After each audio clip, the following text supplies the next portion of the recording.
I'm Tracy Sable. Tonight on EWTN News Nightly, North Korean missile. A new launch threatens Japan. How world leaders are responding. Chemical abortions. Did the government illegally approve drugs harmful to teen girls and women? Learn more about a new lawsuit. The Synodal Way. Pope Francis holds a dialogue with bishops from Germany. We have a report from Rome. And a new blessing. Bishop Robert Barron reconsecrates a cemetery vandalized on Halloween. These stories and more tonight. From EWTN, the Global Catholic Network, this is EWTN News Nightly. Thank you for being with us. Our top story tonight, Attorney General Merrick Garland has named a special counsel for probes into former President Donald Trump. The investigations focus on the riot at the Capitol on January 6th and the presence of classified documents at the former president's Florida estate. The move comes just days after the 45th president announced that he is running again for president in 2024. Meantime, the White House condemns North Korea's latest missile launch. The high-powered rocket went down near Japan, but reportedly has the capability of reaching anywhere in the U.S. White House correspondent Owen Jensen reports. Owen? Tracy, good evening to you. North Korea's provocative action is considered a threat to national security, not just here in America, but for countries across the globe. World leaders hold emergency talks in Thailand. They were already gathered for the APEC summit, but quickly turned their attention to North Korea and that country's ballistic missile launch. Together, the countries represented here will continue to urge North Korea to commit to serious and sustained diplomacy. Vice President Kamala Harris says the U.S. stands with Indo-Pacific countries against North Korea's test. I've also asked them to join so that we, as allies and partners, can consult on next steps. The U.S. National Security Council also responding in a statement saying this launch is a brazen violation of multiple UN Security Council resolutions and needlessly raises tensions and risks destabilizing the security situation in the region. The White House says the door has not closed on diplomacy, but it insists North Korea stop making threats. Domestic policy is also making headlines today. President Joe Biden brought together the U.S. Treasury Secretary and business leaders to discuss the economy. I look forward to continuing to partner with them and hearing their thoughts about things I should do and should not do, ways we can continue to strengthen the American economy, and about how we can work together going forward. The president is looking for ideas to bring inflation down. He believes new provisions from the Inflation Reduction Act will help when they take effect January 1st, including price caps on some medicine and cheaper health insurance for people covered by the Affordable Care Act. People are going to get a little more breathing room come January 1st. Also tonight, the race for the White House in 2024 comes to Las Vegas this weekend. It's the Republican Jewish Coalition's annual leadership meeting. Former Vice President Mike Pence and Republican Governor Ron DeSantis of Florida will each be speaking at the event. And former President Donald Trump, who just announced he's running a few days ago, will also be speaking, but by video conference. At the White House, Owen Jensen, EWTN News Nightly.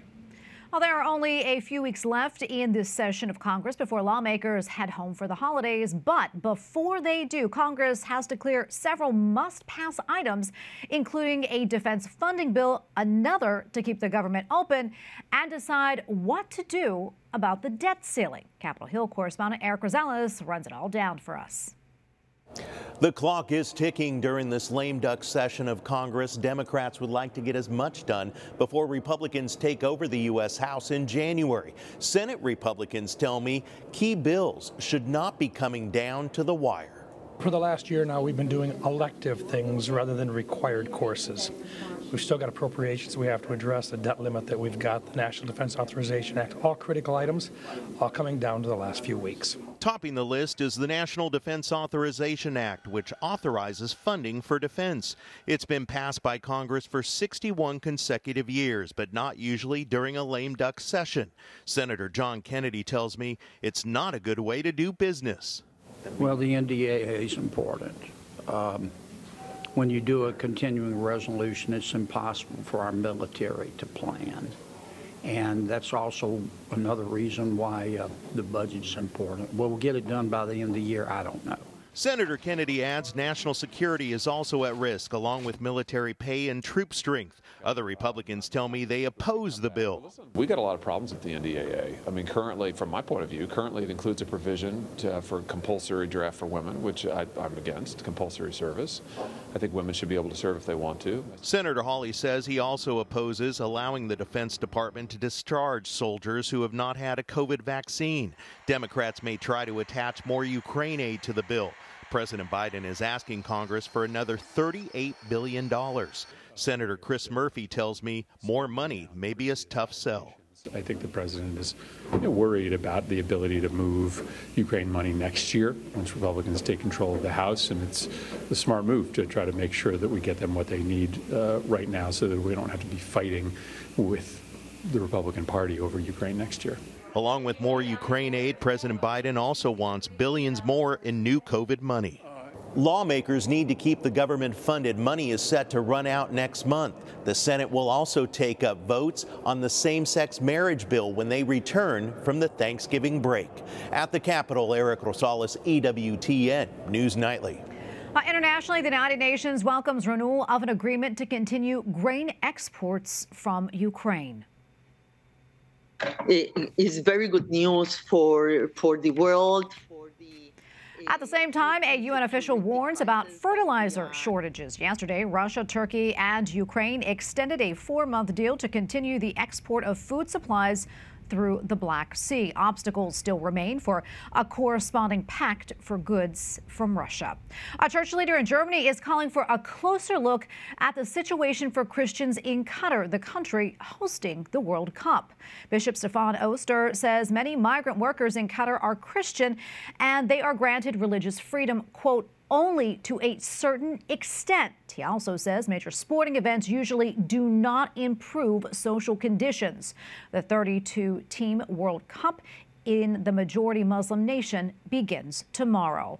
The Holy Father held a nearly 2-hour meeting yesterday with members of the German Bishops' Conference. In a statement, the German bishops said the meeting was, quote, an open round of talks, and the church leaders were able to raise their questions and issues, and the Pope answered them individually. Joining us now from Rome is Rudolf Gehrig, EWTN Vatican journalist and Rome correspondent for CNA Deutsch. Rudolf, great to see you again. We know the German bishops met with the Holy Father. What more do we know about that meeting? And also, what else was on the agenda for them in Rome? Yeah, the 67 members of the German Bishops' Conference came to Rome to present reports on the dioceses, have a meeting with the Pope and speak with representatives of Holy See officers. Expectations were very high in the run-up to the meeting, not only because of the so-called synodal way in Germany. Many feared that the Church in Germany might split off the Universal Church. So, in addition to many structural and pastoral questions, it was again about a possible schism. And amid the concerns over the synodal way, what has Pope Francis said about the Church in Germany? Yeah, in the past, Pope Francis has repeatedly admonished the Church there not to lose sight of Christ. He wrote a letter, and on his return flight from Bahrain, he even said, half jokingly, half seriously, that he does not want a second Protestant church in Germany. A clear warning signal to the German bishops. The bishops had a 2-hour audience with the Pope Francis yesterday, and among other things, they talked about the role of the lay people and, of course, the synodal way in Germany. The German Bishops' Conference has published a brief statement on the matter, but there's no official statement from the Holy See so far.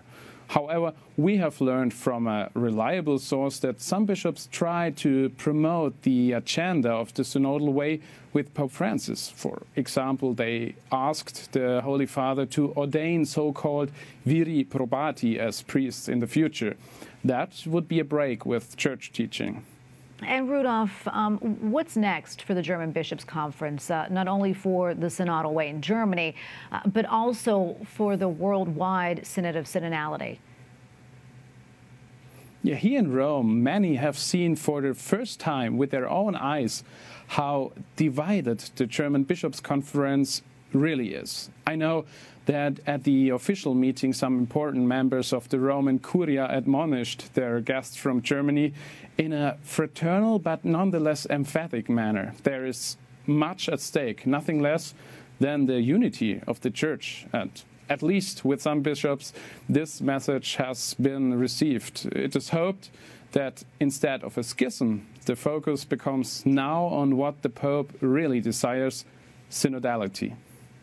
Oh, Rudolf, thank you so much for this report. We appreciate it. Rudolf Gehrig, EWTN Vatican journalist and Rome correspondent for CNA Deutsch. Thank you again.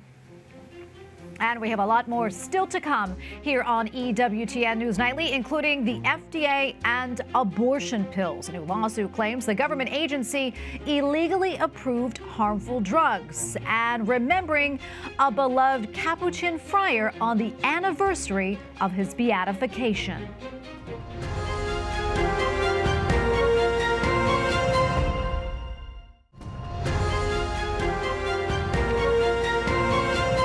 Thanks for staying with us. There is upsetting news for the first Catholic archdiocese in the United States from an investigation into sexual abuse cases. Maryland's Attorney General identifies more than 150 Catholic priests and religious accused in the Archdiocese of Baltimore over 8 decades. In reaction, Archbishop William Lori expressed renewed shame, remorse, and sympathy for more than 600 victims. A group of doctors says the FDA illegally approved certain chemical abortion drugs for women and teenage girls at a cost to their safety and health. In a lawsuit filed last night, the doctors say the FDA put politics over science when they approved chemical abortion drugs, Mifepristone and Misoprostol, ignoring evidence that the drugs cause more complications than surgical abortions. And with us tonight is Julie Marie Blake, Senior Counsel for the Alliance Defending Freedom. Julie, welcome. Good to be with you. Talk to us more about these drugs and just how dangerous they are. Well, the FDA has a responsibility to protect the health and safety of all Americans, but it has failed to protect women and girls from the harms of dangerous chemical abortion drugs. These drugs are dangerous and they should never have been approved. Our new lawsuit asks the FDA to take them off of the market. Yeah, and it is really so hard to believe that teenage girls can legally access these and take these. Can you tell us how these drugs impact a young girl's development and how it impacts them in other ways? Well, these drugs are dangerous and harmful, especially for women and girls. The FDA approved these drugs, which are usually used up to 10 weeks of pregnancy, without doing any pediatric studies. That's right, they're used on women and girls, including girls in puberty, without even studying first whether that'll affect the girl's development. So abortion always takes a human life, but they also can create real complications, real needs for medical attention for women and girls. And the FDA hasn't followed the science. Instead, they followed politics. So our lawsuit asks the FDA to put the politics aside, follow the science, and to start protecting these young girls from these incredibly dangerous, life-altering chemical abortion pills. Yeah, I'm curious, what sort of safety protocols did they skip over? And why do you think they would do that? Well, they were approved by President Clinton right on his way out of office. And what it was done was not based on the science. It wasn't based on protecting girls. And since then, they've just removed every safeguard that has been in place. Our clients are emergency room doctors, OBs, major medical associations who every day are dealing with the harms from chemical abortion drugs. When you allow mail-order abortion drugs, like the FDA has done, you get these dangerous chemical abortion drugs in the mail without ever seeing an abortionist even in person. No ultrasound, no protections.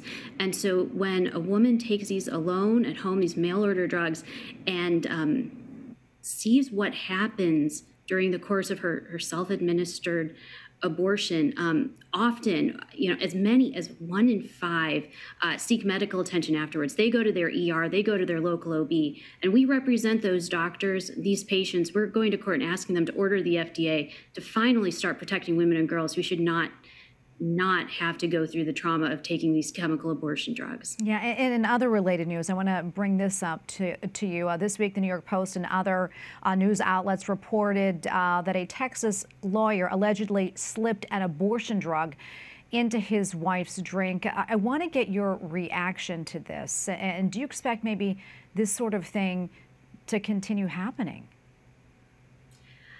You know, that is just horrifying to think that when we have mail order abortion, that someone can go online and an abuser, someone who's hostile to women, try and get abortion drugs, in this case apparently illegally because the man couldn't be prescribed them himself, and then slip them in a woman's drink. It's horrible. And so the fewer of these dangerous chemical abortion drugs out there, the better. Absolutely. Curious, we're almost out of time, but, you know, winning this case really could mean a devastating blow to the drug makers and also a big fall from grace for the FDA, really. There's so much at stake here. Can you talk a little bit more about that?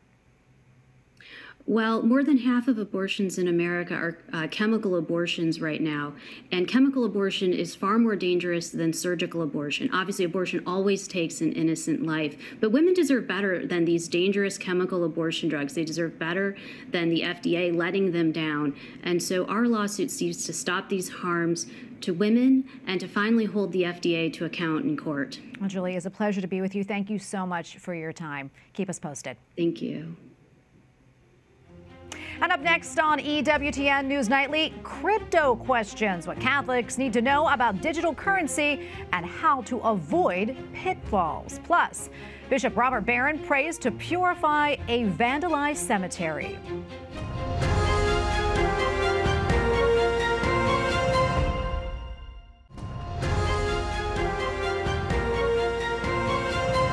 It was on this day in 2017 that Father Solanus Casey was beatified at Ford Field in Detroit. The Capuchin friar, who died in 1957, was known as a miracle worker and for his spiritual counseling. One more miracle attributed to Blessed Solanus Casey's intercession is needed to be approved before possible sainthood.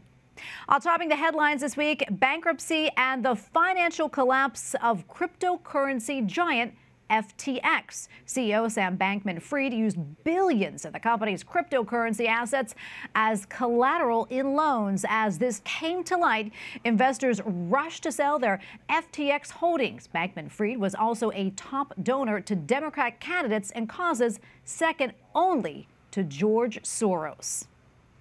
Meantime, the first ever Catholic crypto conference met this week in Valley Forge, Pennsylvania. And joining us now to discuss is conference host and founder of the Genesis Group, Matthew Pinto. Matthew, thank you so much for coming on. We appreciate it. Before we delve further, I wanted to ask you a few things, if you could, if you don't mind. You know, break this down for our audience in layman's terms. What exactly is blockchain and cryptocurrency, and what are the uses for it? Yeah, great question. Big question. Many people believe that about once every 15 to 20 years of the world, you and me and everyone in it, we experience a technological shift. About 25 plus years ago, we had the internet. About 15 years ago, we had the mobile net. And now this technology called blockchain and cryptocurrency are powerful in themselves. But when they come together, they create a whole host of other things, Tracy. One you and I will come to know as Web 3.0, something called NFTs, non-fungible tokens. This whole world of what's called tokenization. And so these are powerful technologies, but like with anything, they can be used for great good, and at times they can be used for not so good. And it's the story as old as time. Yeah, absolutely. And as we mentioned, that fallout from FTX, the bankruptcy announcement, that's been pretty far-reaching. What more can you tell us about that? What happened? And is there a way that that could have been avoided? Yeah, great question. Again, another big question. So it really is a big moment. It's like a number 2 or 3 moment in the 14 or 15 year at most crypto history. And it just happened to happen the week before this conference, which more than a few of us think might be providence, in the sense that we can educate Catholics, which is the purpose of the conference, to really begin to address the question, what is this new technology? But FTX is a collapse of a a centralized entity that people thought they did due diligence on, but they did not. And we don't fully know whether it was a Ponzi. We know it was negligence, it seems, at a minimum. But there's a lot of discussion about, was this intentional, a takedown to bring on potentially regulation at a faster speed? The industry does want regulation. It just wants reasonable regulation, as any industry would want reasonable regulation. But this is a big moment, and a big event happened, and we think it was ultimately due to bad players. And strangely, many people in this field believe that this is going to happen in a new industry, and it's kind of good to get these bad players out of the way as soon as possible, so the industry can harden. Like any new technology, it can harden and eventually do the good that it's supposed to do. Yeah, and I know you say even with this scandal, it's really important for Catholics to know a thing or two about these new technologies. Explain to us why we should stay on top of it, why it's so important. Yeah, as Catholics, you and I affirm the unbelievable reality of something called the incarnation, God becoming man. And my sense is that when God becomes man, he affirms the created world. In the beginning, you and I know that it was very good. And so anything that is a new creation, really, in a certain sense, is a spark of the divine. Any new idea, any concept, because God himself is a creative God. And so we would say as Catholics, step one, or reason number one, is we are in the world. These creations, these new technologies are coming our way. And if we're going to be functioning in the world, at a minimum, we need to know what they are. But the bigger point is that Jesus claims every inch of the world as his own. There's not an inch in this world that is not his own. And if we can look at some of these new technologies and claim them for the Lord, look to leverage them for the common good, maybe even for the sake of the gospel, then that's a good thing.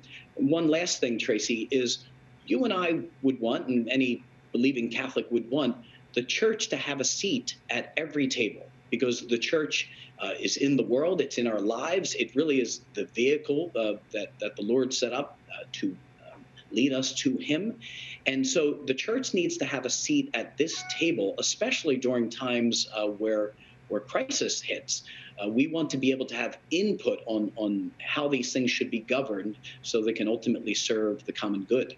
Yeah, that is such a good point. I also wanted to ask you to talk about a little bit more about what promise cryptocurrency or blockchain, what it offers to Catholics or Catholic institutions. Let's say you were married in the church. When you were married, you needed to show certain records, like your baptismal records and the other sacraments as well. Well, a lot of those are not kept anywhere other than paper. That's a problem. And so blockchain, for example, can be used to really create immutable records for the church. But Tracy, really, there are a dozen ideas that have come our way and have been spoken of at the conference already.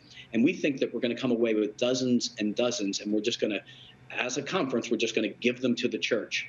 Yeah, great advice. And great to be with you, Matthew. Thank you so much. We appreciate it, and God bless you. And finally tonight, Bishop Robert Barron reconsecrates a cemetery that was vandalized in his diocese on Halloween. Merciful Lord, who willed that the potter's field priced with your blood should be bought as a burial place for strangers, be pleased to remember this mystery of your goodness.